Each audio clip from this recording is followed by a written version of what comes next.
কবিতাৰ শিৰোনাম ৰাধাই কৈছোঁ, ৰচনা আৰু পাঠ জাহ্নবী ডেকা।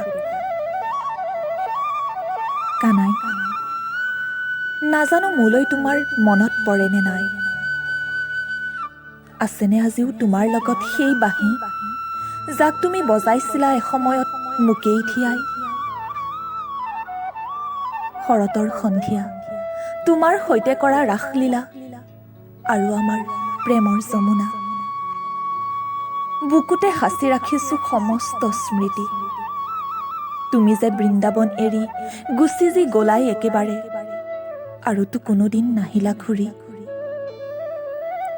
হয়ে যেনিবা তোমাৰ পত্নী ৰুক্মিণী, তথাপিতো সঁচা প্ৰেমৰ শক্তি চোৱা কানাই, আজিও জগতে তোমাক মোৰ সৈতেই সাঙুৰে ৰাধা-কৃষ্ণ বুলি। হ'ব পাৰে ৰুক্মিণী তোমাৰ পত্নী।